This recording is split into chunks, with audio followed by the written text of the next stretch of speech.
"You need to leave. This lounge is for real clients." Those words hit like a slap, loud, cold, and deliberate. But what no one in that private bank lounge realized was that the woman they tried to dismiss would own the entire building they were standing in. And in just 10 minutes, the manager, the banker, the security guard, all of them would be fired. On the spot. If you've ever been underestimated, if someone ever told you that you didn't belong, hit that subscribe button, leave a like, and share this story. Because what's about to happen isn't just a confrontation, it's a reckoning. At 10:17 a.m., the air inside the Summit Wealth Bank's private client lounge was thick with humidity, chilled only by the silent aggression of wealth. Glass partitions framed the mahogany furniture. Muted jazz hummed in the background. Espresso machines hissed like steam valves on a train, going nowhere fast. And then Vanessa Clark walked in. She wasn't wearing heels, no designer purse, no jewelry meant to prove a thing. Just dark wash jeans, a pale blue cashmere sweater, and simple black loafers. She didn't look like the CEO of a multi-billion-dollar enterprise, and that was the point. This wasn't a visit, it was a test. She approached the front desk alone. No entourage, no fanfare. "I need access to the private lounge," she said calmly. "I'm here to initiate a $5 million withdrawal." The teller didn't blink, just nodded and waved her in. The glass door slid open, and Vanessa stepped inside, unaware that within 10 minutes, she would no longer be a stranger in that room. She would become its judge. She sat quietly, placed her slim tablet case on the table, and waited. That's when Lisa Newman, the branch manager, spotted her. 43 years old, blonde bob, pencil skirt, sharp heels, sharper eyes. She moved across the room like she'd just smelled fire and needed to put it out. Her voice came sharp, slicing through the room like a blade. "We'll need proof of where your funds came from." It wasn't a question. It wasn't policy. It was a challenge. Vanessa didn't flinch, didn't argue. She opened her tablet, cued the necessary verification documents, and gently slid it across the table. Before Lisa could even glance at the screen, a new voice entered the conversation. "Don't clog up the line, sweetheart." Edward Pierce, 45, investment banker, grey suit, red tie, walking entitlement. He flicked his wrist as he passed Vanessa's table, knocking her tablet to the floor.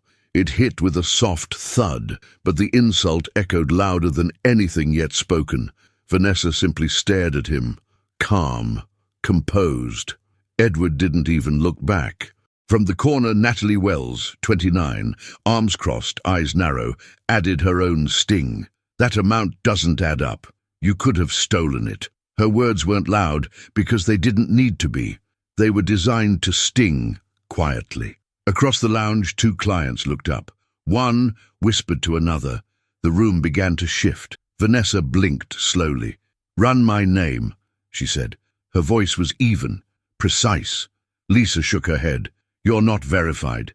This isn't a walk-in center." From the back of the lounge, Keith Morris, 31-year-old tech founder, held up his phone and began filming. The red light glowed. Vanessa turned her head. "Don't," she said softly. "We settle this with facts, not footage." A tall black man in a grey suit, Calvin Holt, 40, stood and placed a firm hand on Keith's shoulder. "Brother," he said gently, "put that down. This is bigger than a viral clip. It's about how we speak, not how we go viral." Keith hesitated. Vanessa's eyes met his. "Words," she said. "Use your words." The room paused, just long enough for everything to start shifting. At Vanessa's side sat Maya Reed, 28, hands clenched around her purse, her lips pressed tight in fury. "This is foul," she whispered. Vanessa turned her head slightly. "Speak up," she said. "Let them hear it." Maya Reed stood slowly. Her voice trembled, but it carried. "She's not the problem. You are." She pointed, directly at Lisa Newman and Natalie Wells. Natalie raised a brow, still leaning against the wall like none of this mattered. "Security's on standby," she muttered, already reaching for the landline. Across the room, Edward Pierce laughed aloud, loud enough for the entire lounge to hear. "You all really think this woman has $500,000 sitting in her account here?" He smirked, slipping a folded note across the marble floor. It skidded to a stop at Vanessa's feet. Maya picked it up, unfolded it, and read it out loud. "Go to a pawn shop." A gasp rippled through the room. An elderly white woman clutched her handbag tighter. A young Latino father with a toddler looked up from his phone, his eyes narrowing. The private client lounge wasn't quiet anymore. It was humming, and still Vanessa sat, her fingers interlocked calmly on her lap. "That's enough," she said, voice clear, rising, but never losing its control. "You're not just embarrassing yourselves, you're destroying this institution with every word that comes out of your mouths." Lisa didn't flinch. "You're not a client," she said sharply. "You're a con artist. Go play rich somewhere else." That's when Vanessa did something that none of them expected. She reached into her tablet case, pulled out her phone, and dialed. "Carla," she said, her tone unchanged. "Start Protocol 6. On the other end, Carla Evans, her executive assistant, didn't hesitate. "It's ready, ma'am." Lisa let out a sharp laugh. "You're going to regret this," Vanessa said, not with threat, but with truth. "Not because I'll scream, not because I'll post a video, but because you just told the wrong woman. She doesn't belong in the bank she owns." Lisa rolled her eyes. "Delusions don't scare me." In the far corner, Keith Morris lifted his phone again. Calvin Holt stepped forward once more. "Not this way, man," he said. "We do this the right way. No edits, no headlines, just truth." Edward scoffed. "Security now." Lisa nodded at Natalie, who picked up the phone. "She's a fraud," Natalie said loud enough for everyone to hear. "Calling now." Still, Vanessa didn't move, didn't blink. She sat with the same calm that had steadied her through a dozen hostile boardrooms, through deals that nearly fell apart, through entire markets collapsing. But today, it wasn't her portfolio under attack. It was her presence. So she sat and let the storm come to her. "She's a fraud, Robert." Lisa barked again to the assistant manager nearby. "Throw her out." Robert Clean, 48, froze. His hands were stiff at his sides. He didn't move toward Vanessa. He didn't speak. But his face was beginning to crack. "This woman," Lisa continued louder now, "is a con artist, parading around like she owns the place." Vanessa turned her head slowly, didn't say a word, just looked at her, and somehow that silence said everything. Edward stepped in again. "She stole that money. She's wasting everyone's time. Why hasn't she been arrested yet?" The word "stole" landed like a grenade. Two clients near the espresso bar glanced at each other. One raised a phone, but stopped halfway. This wasn't just uncomfortable anymore. It was dangerous. Natalie, arms still folded, said with a smirk, "That's stolen cash. No real client makes that kind of request, not dressed like that." Vanessa looked down at herself. Jeans, loafers, cashmere sweater. Not a uniform for war, not armor. But it was deliberate. It was real. And it was more powerful than anything they wore. Maya stepped forward again. "Security for what?" she asked. "A withdrawal?" Natalie rolled her eyes. "You're making a scene." Vanessa's voice cut through the room like a sharp blade. "You called security on me for existing. That's the only scene here." And finally Robert spoke, his voice low, eyes down. "Do you have any account verification?" The words dragged behind him like guilt. Vanessa didn't even look at him. She just lifted her phone. "Carla, they've escalated it. Proceed to Phase 2 of Protocol 6. The call had ended. Vanessa didn't need to say more. She sat there, composed, unshaken, as if everything was unfolding exactly the way she had planned.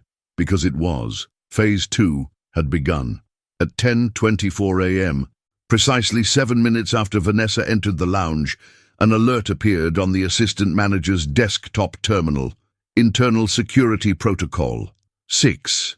Executive Override Verified Client. Clark, Vanessa L. Status. Board-level clearance action. Lock branch monitoring. Flag employee IDS for investigation initiated by C. Evans, Exec Office. Robert Clean stared at the screen. His jaw slackened.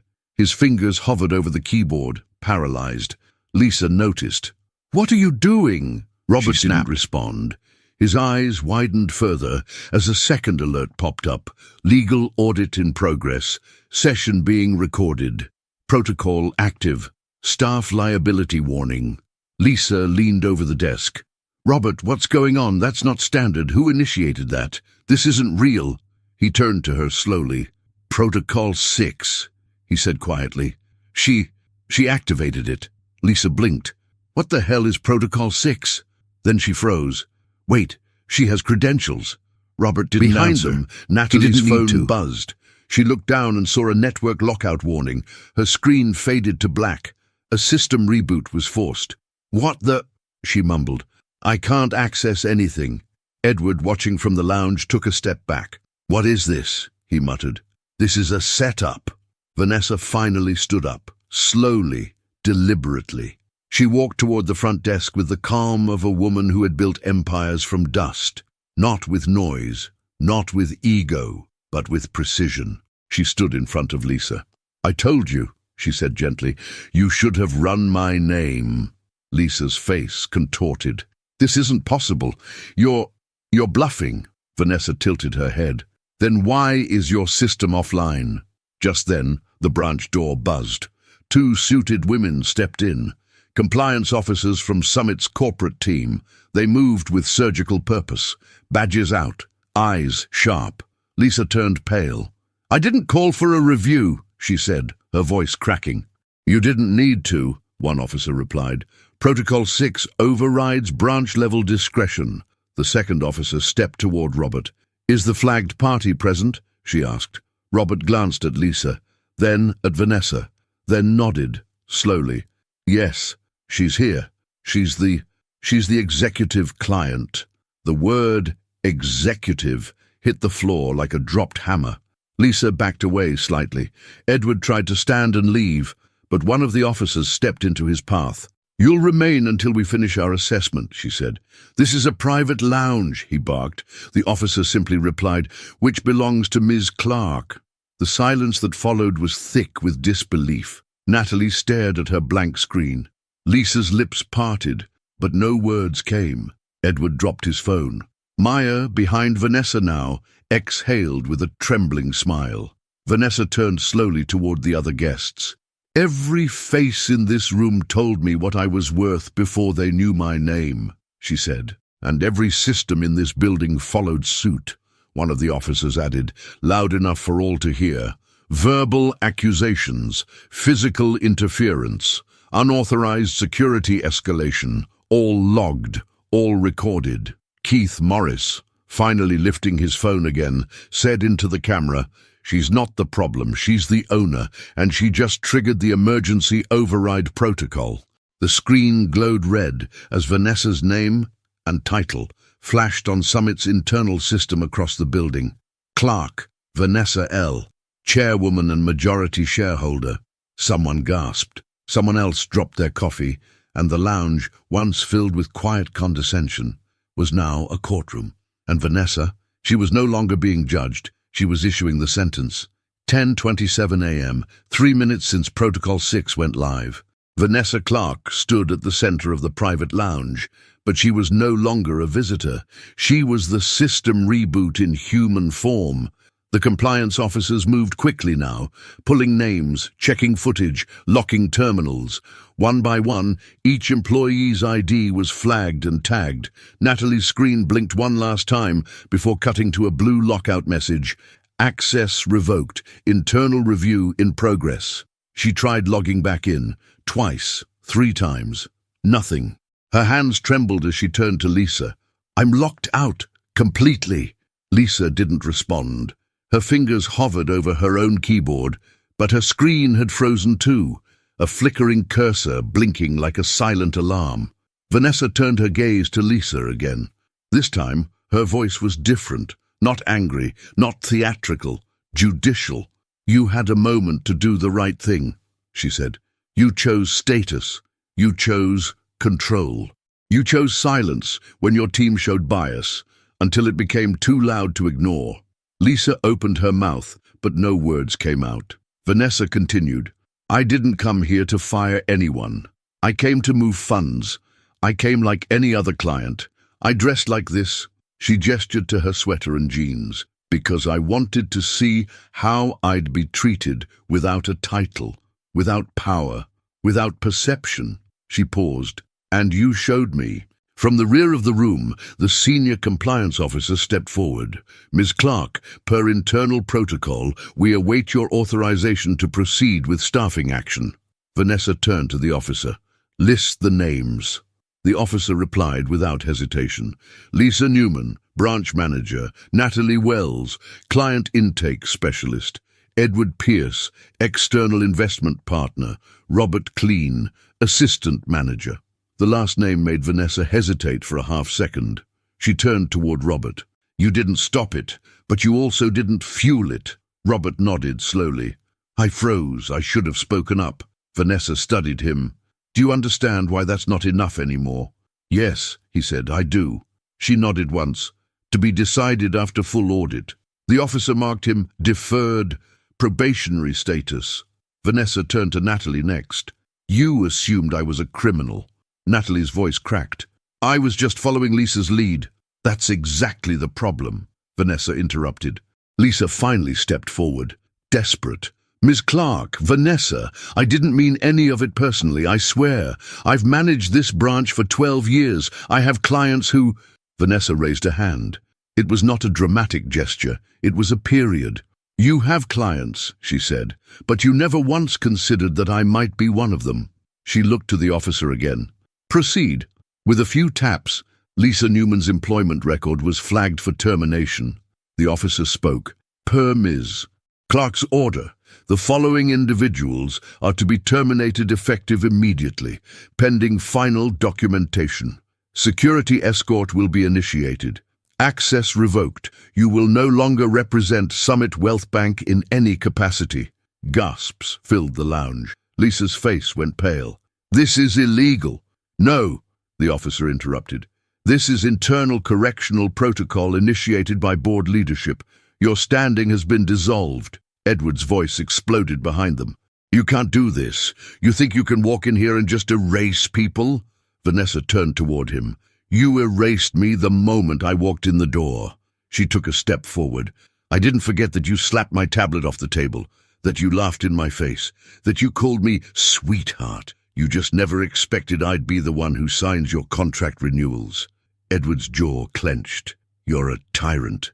No, she said. I'm an owner.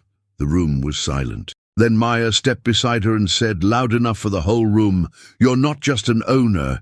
You're the reason this place might finally change. 10:31 a.m.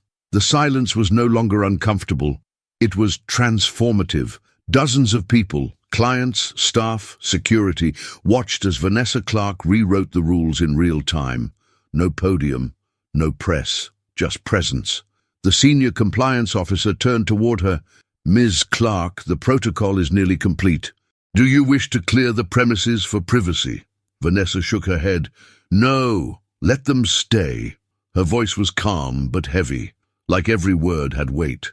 They were all here when I was humiliated. They'll be here when accountability takes its place. She turned to face the room, not the employees, the guests, the wealthy retirees, the young professionals, the parents, the quiet ones who had watched it all happen and said nothing. I want to make something clear, she began. This wasn't a setup. I didn't come here to make a point. I came to move funds between divisions. I came to sit, to be served, like any other person. She paced slowly as she spoke, her hands at her sides. But instead, I was profiled. I was denied. I was mocked. I was threatened. Not because of a policy, but because of a perception. A ripple of discomfort moved through the crowd. A woman in her 50s lowered her head. A man near the corner adjusted his blazer nervously. Vanessa stopped walking. Let me ask you something, she said. If I had walked in here with a Prada purse, a Gucci scarf, and Louboutin heels, would they have asked for my documents? Would they have called security? She didn't wait for an answer. Or was it the jeans, the sweater, the skin? Maya Reed, now standing firmly at Vanessa's side, spoke up. They made assumptions, and they were wrong. A young woman near the espresso bar raised her hand timidly. I work in HR at another branch, she said. Can I ask something? Vanessa nodded. Do you plan to take this public? Vanessa paused, then smiled faintly. I don't need to. This is public. It's already happening. And if the system doesn't correct itself after today, then yes, I will, because I didn't ask for this moment, but I own it now. A few people clapped. Not loud, not performative, just real. The compliance officer stepped forward again. We've suspended the branch's internal communications for audit review. All flagged employees will be processed within the next hour. Will you be remaining on site? Vanessa turned to Maya. I think we should finish what we came here to do. Maya smiled. Withdraw the $5 million? Vanessa shook her head. Double it. Transfer $10 million to the Community Reinvestment Fund and have Carla begin the scholarship program application for this district. There was a pause, then a wave of stunned faces. You're funding scholarships? Someone asked. Vanessa turned toward them. I'm funding course correction. She walked back to the desk, calm, grounded. You wanted a reason to doubt me, she said, turning back one last time. Now you'll have to find a reason to forget me. As she tapped her signature into the authorization tablet, a new alert sounded through the lounge. Fund transfer complete, initiated by Clark V. And just like that, the wealth they tried to question became the power they couldn't deny. 10:48 a.m. Vanessa Clark had already left the building, but her absence felt louder than her presence. The Summit Wealth Bank lounge, once pristine and untouched, now felt like the epicenter of a cultural quake.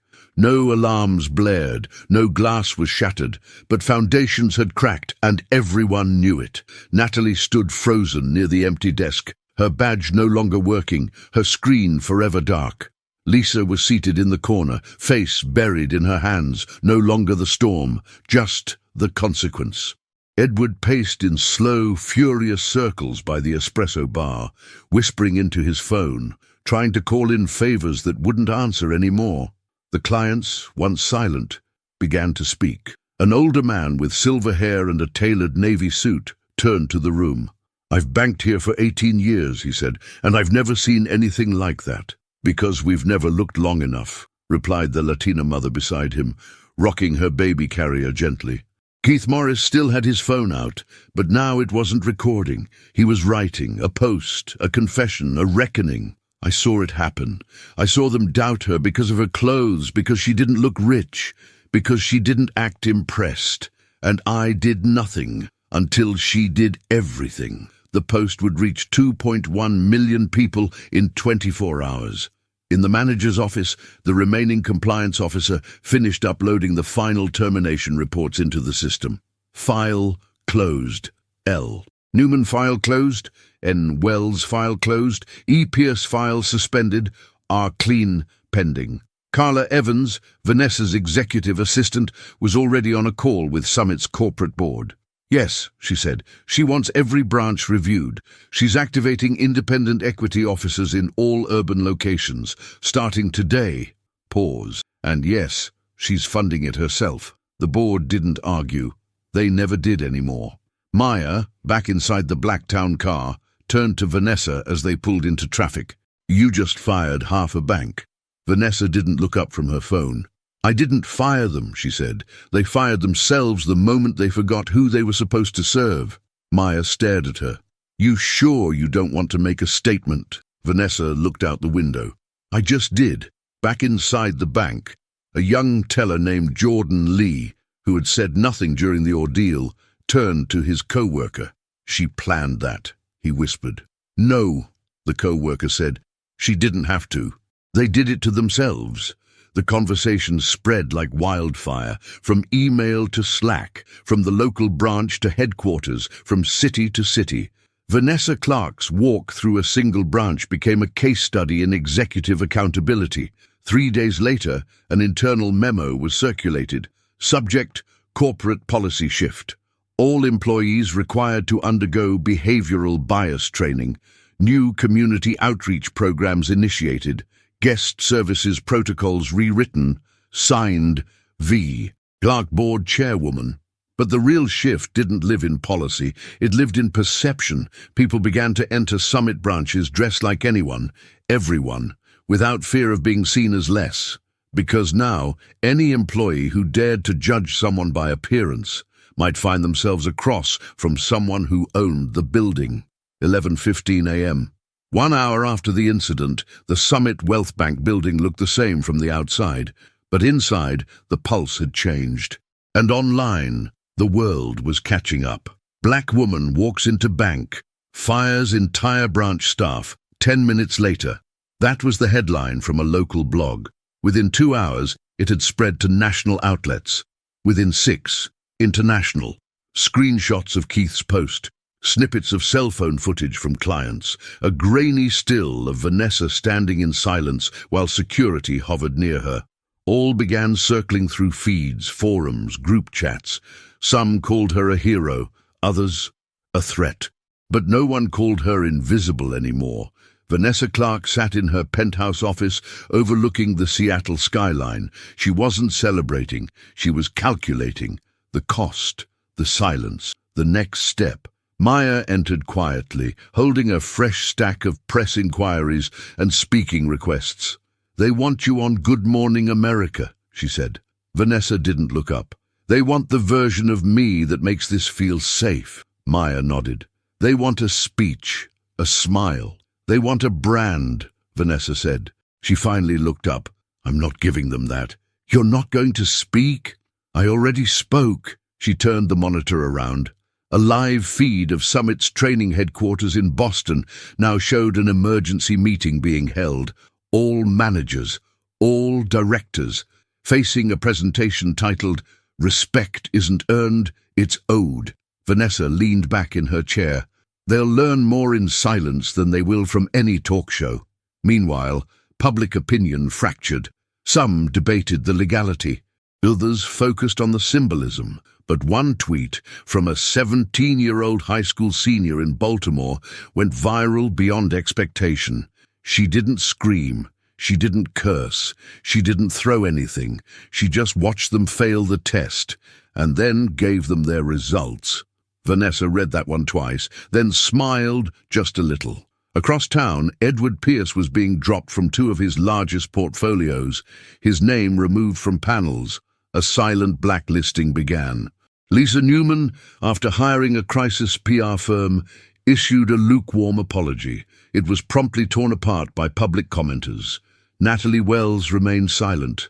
No LinkedIn updates, no statements, no trace. Meanwhile, Summit Wealth Bank quietly restructured its executive oversight policy. Every branch was now required to have a rotating leadership audit, all of them signed off by Vanessa Clark personally. In a quiet interview weeks later, her only one, she would say, "I don't believe in cancelling people. I believe in making sure they can't cancel others like me ever again." 11:57 p.m. The city was quiet now. Vanessa Clark walked alone down a stretch of sidewalk few would associate with billionaires. No guards, no assistants, no cameras. Just her, a long coat wrapped against the night air, and the streetlight reflections bouncing off the glass towers that she helped build. She passed by the old corner shop where she once counted change to cash her first check. The benches where she read business books borrowed from the public library. The alley where she cried after her first startup collapsed. Everything she once fought to leave behind was now part of what made her unshakable. She paused outside a small local bank, one she funded anonymously. Its lights were still on. Inside, a young teller smiled and walked an elderly woman through a digital interface, slowly and patiently. Vanessa smiled faintly. Not because she was proud, but because this was what she wished Summit had looked like hours earlier. She looked up at the sky. No camera captured it, no audience applauded it. But this moment to her was the only one that felt true. Her phone buzzed, a message from Maya. "Everything processed, audits underway, final confirmations waiting in your inbox. Rest now, you did it." Vanessa stared at the screen, typed, then deleted her reply. She looked up again. The stars weren't visible, just the low haze of artificial light.